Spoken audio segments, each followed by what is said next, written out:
Yesus, Engkaulah kekuatan dan sukacita kami. Amin. Engkaulah Allah satu-satunya yang kami sembah Tuhan dalam setiap kehidupan kami. Kami bersyukur Tuhan buat kekuatan, buat kebesaran kasih-Mu Tuhan yang Engkau nyatakan dalam setiap kehidupan kami, sehingga kami bisa menikmati hadirat Tuhan pada malam hari ini. Terima kasih Tuhan Yesus yang baik, terima kasih. Biarlah Tuhan melalui puji-pujian yang telah kami naikkan, kami boleh diberkati. Dan saat ini Tuhan, kami mempersiapkan hati dan pikiran kami. Kami mau terus Tuhan disirami oleh kebenaran firman Tuhan. Mari Bapa yang baik, Engkau persiapkan kami Tuhan, sehingga ketika kami bersama-sama belajar firman Tuhan, kami boleh mengerti kehendak Tuhan dalam setiap kehidupan kami. Terima kasih Tuhan Yesus yang baik, terima kasih. Urapi hamba-Mu Tuhan yang penuh dengan keterbatasan ini. Kami percaya Tuhan apapun yang hamba-Mu sampaikan, itu semua berasal daripada Engkau Tuhan. Dan kami boleh diberkati pada malam hari ini. Terima kasih Tuhan Yesus yang baik, terima kasih. Dan syukur kami Tuhan, di dalam nama Yesus Kristus kami mengucap syukur dan berdoa. Haleluya, amin. Puji Tuhan Bapak Ibu Saudara-saudara yang dikasihi oleh Tuhan. Malam hari ini kita kembali bersama-sama di dalam KKR yang ke-7 pada malam hari ini. Kita bersyukur itu semua karena penyertaan Tuhan dalam setiap kehidupan kita. Tuhan tidak pernah meninggalkan kita. Tuhan selalu ada bersama dengan kita, memberikan kekuatan, memberikan lawatan dalam setiap kehidupan kita. Mari Bapak Ibu Saudaraku yang dikasihi oleh Tuhan, kita mau bersama-sama membuka Alkitab kita dari Lukas 8 ayat 26 sampai 39. Lukas 8 ayat 26 sampai 39. Saya akan membacakan untuk kita sekalian. Yesus mengusir roh jahat dari orang Gerasa. Lalu mendaratlah Yesus dan murid-muridnya di tanah orang Gerasa yang terletak di seberang Galilea. Setelah Yesus naik ke darat, datanglah seorang laki-laki dari kota itu menemui dia. Orang itu dirasuki oleh setan-setan dan sudah lama ia tidak berpakaian dan tidak tinggal dalam rumah, tetapi dalam pekuburan. Ketika ia melihat Yesus, ia berteriak lalu tersungkur di hadapannya dan berkata dengan suara keras, "Apa urusanmu dengan aku, hai Yesus, anak Allah yang Maha Tinggi? Aku memohon kepadamu supaya engkau jangan menyiksa aku." Ia berkata demikian sebab Yesus memerintahkan roh jahat itu keluar dari orang itu.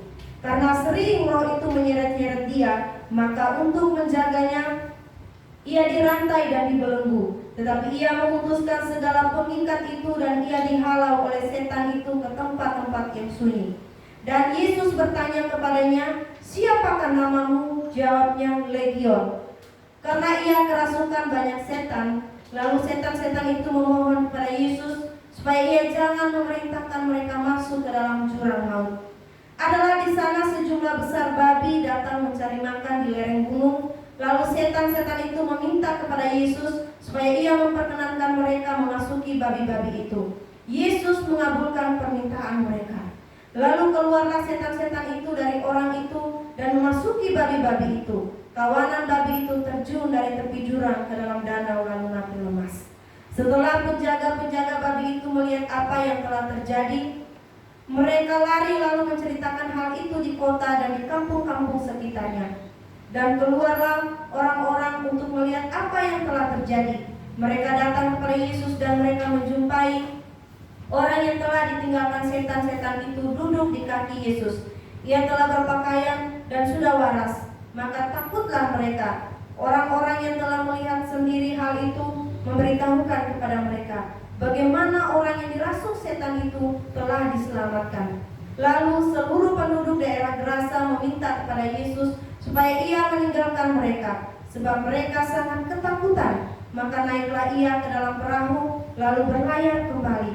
Dan orang yang telah ditinggalkan setan-setan itu meminta supaya ia diperkenankan menyertainya. Tetapi Yesus menyuruh dia pergi, katanya, "Pulanglah ke rumahmu dan ceritakanlah segala sesuatu yang telah diperbuat Allah atasmu." Orang itu pun pergi mengelilingi seluruh kota dan memberitahukan segala apa yang telah diperbuat Yesus atas dirinya. Amin, kebenaran firman Tuhan. Bapak, Ibu, saudaraku yang dikasihi oleh Tuhan, kita masih sama-sama belajar tentang tema kita secara keseluruhan. Bagi Allah tidak ada yang mustahil. Bagi Allah tidak ada yang mustahil. Amin. Kemarin kita sudah sama-sama belajar bahwa kita harus memiliki keberanian yang kokoh di dalam Tuhan, keberanian untuk melangkah bersama dengan Tuhan. Dan malam hari ini kita mau sama-sama belajar dari Lukas 8 ayat 26 sampai 39 ini. Bapak, Ibu, saudaraku yang dikasihi oleh Tuhan, perbedaan atau persamaan antara iblis dan manusia itu tidak jauh-jauh berbeda. Kenapa saya katakan seperti itu? Ya, persamaan antara kita sebagai anak-anak Tuhan dengan iblis itu hampir tidak jauh-jauh berbeda. Tadi kita sudah membaca ketika Tuhan Yesus mendarat ke daerah Gerasa di seberang Galilea. Ketika Tuhan Yesus sampai di sana, datanglah seorang laki-laki yang kerasukan oleh banyak setan. Ya, jadi setan-setan di situ dikatakan setan-setan, berarti di dalam dirinya bukan cuma satu, berarti ada lebih dari satu setan yang ada yang merasuki dirinya. Ketika laki-laki itu datang menghampiri Yesus, datang mendekat dengan Yesus, apa yang terjadi? Setan-setan yang ada di dalam dirinya itu bergejolak. Dia mengatakan ketika dia melihat Yesus, dia berteriak lalu tersungkur di hadapannya dan berkata dengan suara keras, "Apa urusanmu dengan aku, hai Yesus, anak Allah yang maha tinggi? Aku memohon kepadamu supaya engkau jangan menyiksa aku." Kenapa saya mengatakan antara kita sebagai orang-orang percaya dengan iblis ini hampir tidak jauh berbeda. Iblis, setan ini mengenal Yesus. Kita pun sebagai anak-anak Tuhan mengenal siapa Yesus. Benar gak? Kita mengenal bahwa Yesus adalah yang maha kuasa. Iblis pun mengenal bahwa Yesus mampu memberikan kekuasaan penuh kepada orang yang dirasuki. Iblis bisa memohon kepada Tuhan. Bahkan kita sebagai orang percaya juga bisa memohon kepada Tuhan. Kita memohon melalui doa. Iblis pada saat itu dia tersungkur dan bersujud di hadapan Yesus. Kita pun seringkali seperti itu sebagai orang percaya. Seringkali kita tersungkur di bawah kaki Yesus, kita menangis agar kita diberkati. Iblis pada saat itu ketika dia tersungkur di bawah kaki Yesus, dia meminta agar dia tidak dimasuki ke dalam jurang maut. Kita juga berdoa seperti itu sebagai anak-anak Allah. Kita berdoa agar kita diselamatkan oleh Tuhan, agar Tuhan menolong setiap kehidupan kita. Tetapi Bapak, Ibu, saudaraku yang dikasihi oleh Tuhan, ada perbedaan yang signifikan antara iblis dan anak-anak yang percaya kepada Yesus. Ada perbedaan yang luar biasa antara orang-orang yang sudah dipulihkan oleh Tuhan Yesus. Ketika pada saat itu orang yang dirasuki oleh iblis ini, oleh setan ini, dia dipulihkan oleh Tuhan. Ketika dia dipulihkan oleh Tuhan, hal pertama yang dia lakukan adalah, kita sama-sama membacanya di ayat 35. Dan keluarlah orang-orang untuk melihat apa yang telah terjadi. Mereka datang kepada Yesus dan mereka menjumpai orang yang telah ditinggalkan setan-setan itu duduk di kaki Yesus. Orang yang telah dipulihkan oleh Tuhan, dia berada di bawah kaki Yesus. Setan, dia meminta agar dia dimasuki ke dalam babi-babi. Lalu apa yang terjadi? Babi-babi itu jatuh semua ke dalam jurang danau. Lalu lemas, mati. Tetapi anak-anak Tuhan yang dipulihkan oleh Tuhan, anak-anak Tuhan yang benar-benar sungguh-sungguh telah dipulihkan oleh Tuhan, dia berada di bawah kaki Yesus. Untuk apa dia berada di bawah kaki Yesus? Kita pernah mendengar kisah daripada Maria dan Marta. Dua orang bersaudara, Maria dan Marta. Tuhan Yesus menumpang di rumah mereka. Maria duduk di bawah kaki Yesus. Untuk apa dia di sana? Dia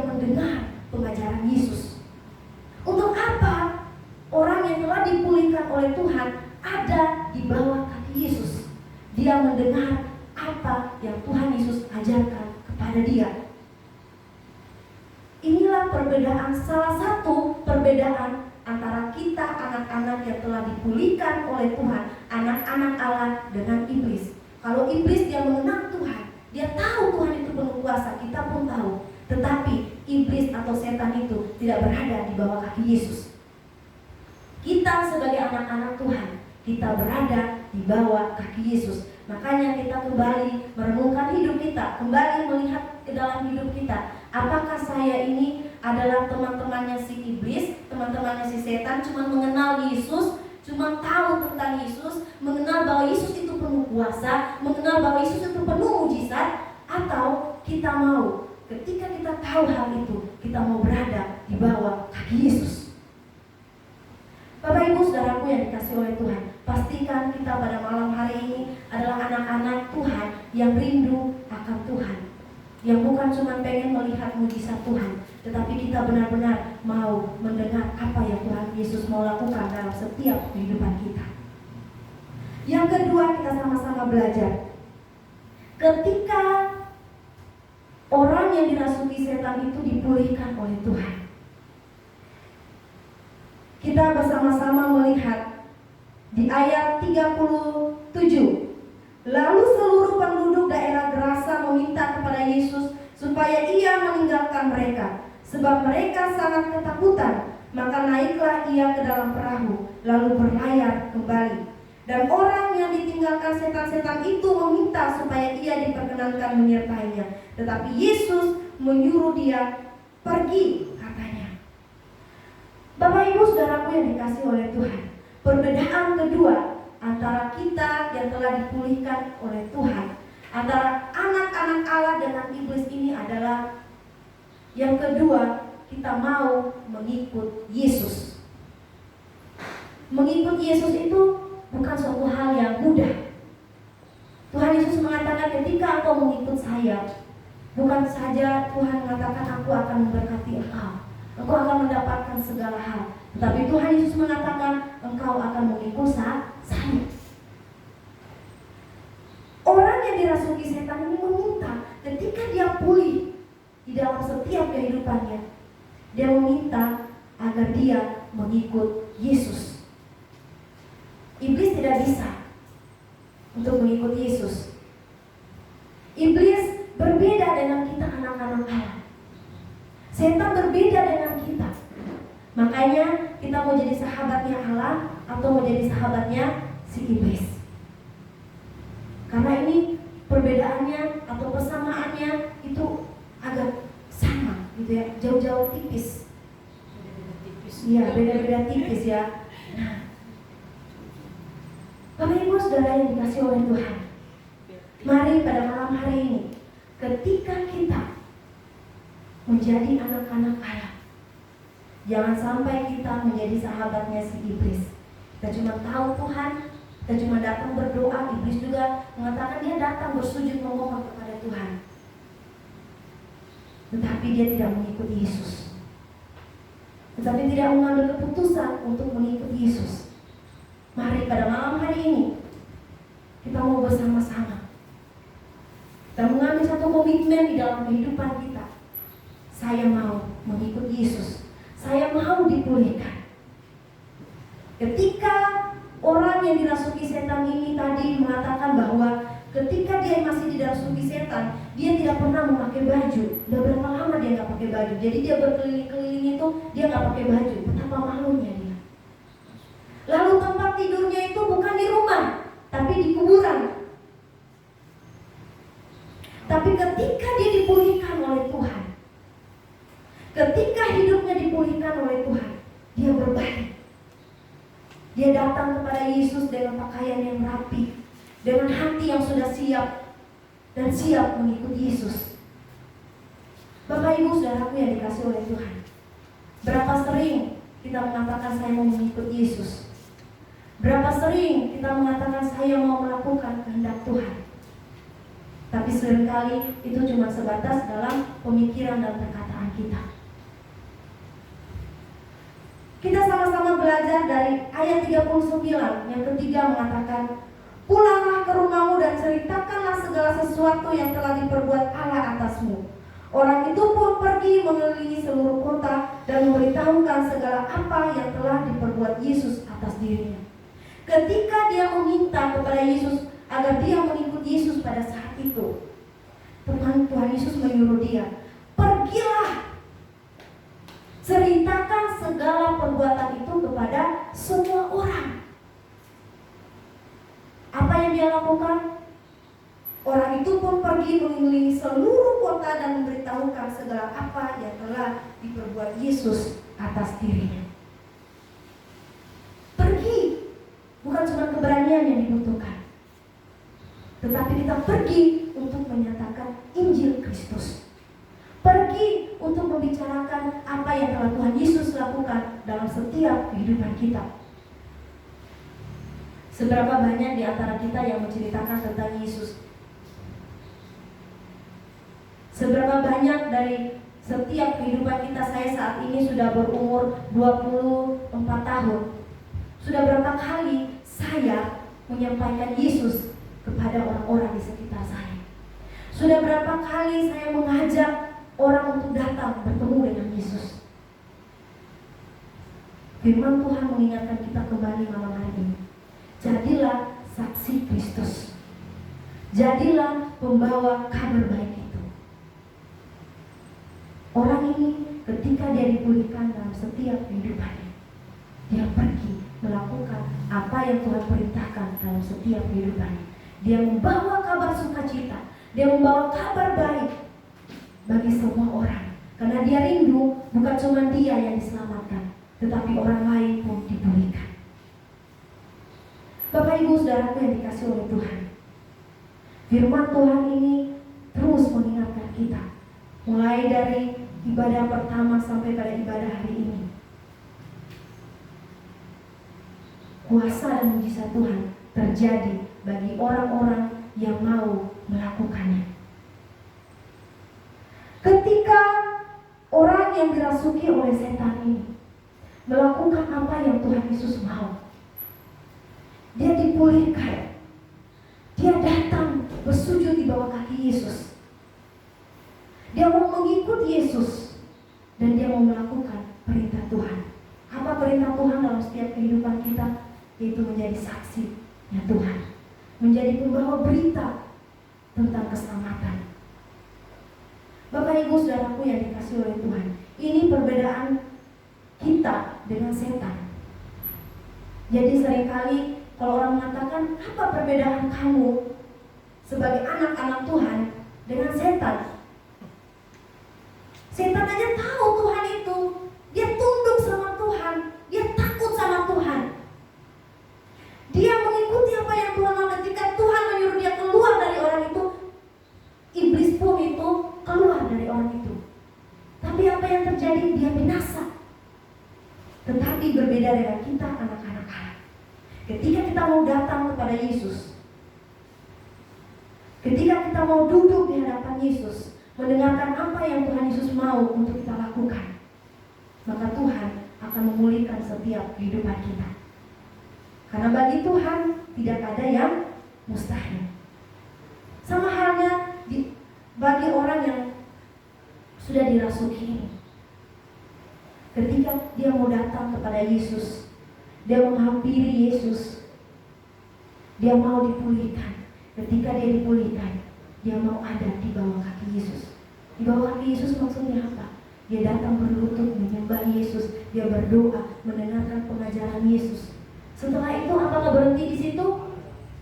Apakah cukup sampai di situ? Tidak. Tetapi yang dia lakukan adalah dia mau mengikut Yesus sungguh-sungguh. Mengikut Yesus maksudnya apa? Di dalam setiap perkataannya, di dalam setiap pemikirannya, di dalam setiap apa yang dia lakukan, dia mau mengikut Yesus seperti apa yang Tuhan Yesus lakukan. Bapak Ibu Saudaraku yang dikasihi oleh Tuhan, apakah berhenti ketika dia mengikut Yesus? Tidak.